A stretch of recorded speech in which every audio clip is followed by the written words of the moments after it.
Bonjour et bienvenue dans Guada School, votre magazine éducatif pour la réussite aux examens.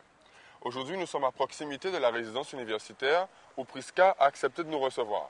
Tout de suite, nous la rejoignons. Alors, comment ça va? Ça va, un petit peu fatiguée, mais ça va. Souvent Prisca, donc elle est étudiante à Fouillol, tu as déjà passé le bac, là on fait une émission pour aider les jeunes à préparer l'examen. Qu'est-ce que tu peux dire d'intéressant sur la vie étudiante pour toi cette année? Cette année, je suis en première année de droit. C'est une filière assez complexe parce qu'il y a beaucoup de choses à assimiler.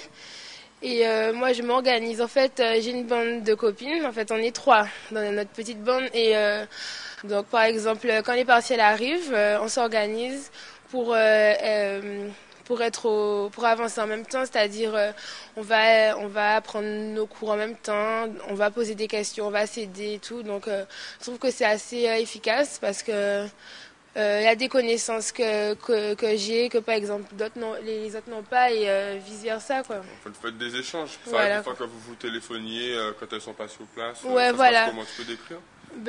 C'est-à-dire que si je commence à apprendre toute seule, que je comprends pas quelque chose, et je contacte, j'appelle. Et elles aussi, quand elles comprennent pas quelque chose, elles appellent.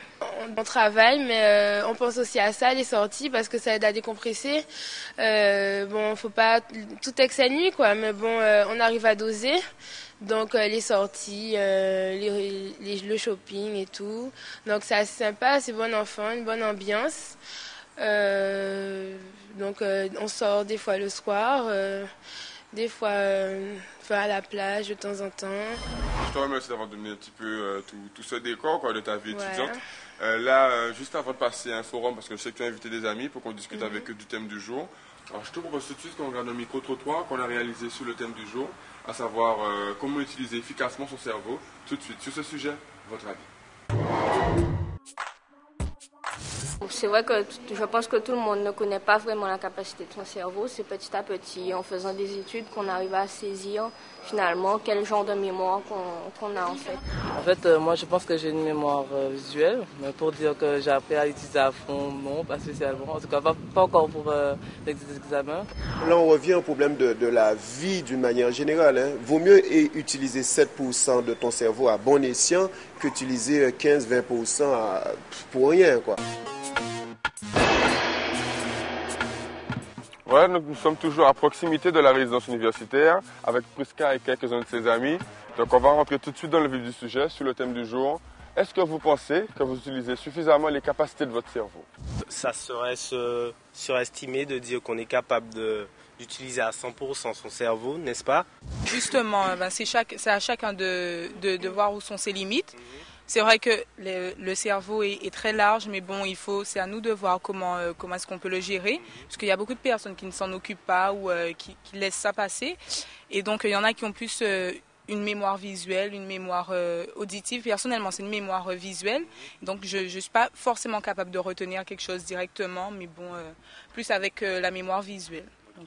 Tout à fait d'accord avec toi. Et moi, j'essaie de faciliter le travail au niveau du cerveau, donc c'est pour ça que je fais des fiches et ça m'aide à retenir.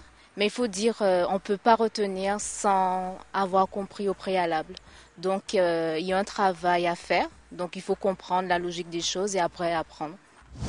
Moi, je ne sais pas comment vous faites, mais moi, je sais que si je n'apprends pas par cœur, j'ai du mal à retenir les choses, quoi. Donc, chacun sa méthode, mais moi, c'est le par cœur ou alors je fais des posters, en fait, et puis que j'affiche aux endroits stratégiques, par exemple, sur la porte de ma chambre, tu vois. C'est vrai qu'en science, on est amené à vraiment connaître par cœur les formules et tout. Mais je pense que le mieux, c'est de bosser ses TD continuellement, de lire ses cours, même ne pas forcément les apprendre par cœur.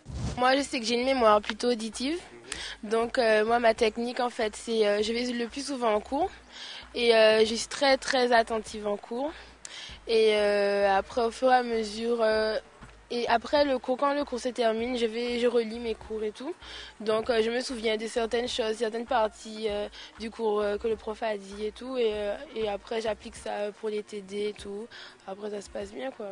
Moi je me dis apprendre quelque chose, je préfère apprendre pour que ça puisse me servir plus tard. Pas apprendre parce que bon, je dois passer un examen juste pour un moment, c'est-à-dire que ça sert continuellement dans la vie. Voilà quoi. Ben justement, ça a été très riche au niveau du forum. Là. Je vous propose maintenant qu'on reçoive le spécialiste, Éric Voisin, qui va apporter quelques éléments de réponse et vous pourrez aussi lui poser des questions. Tout de suite, Éric Voisin.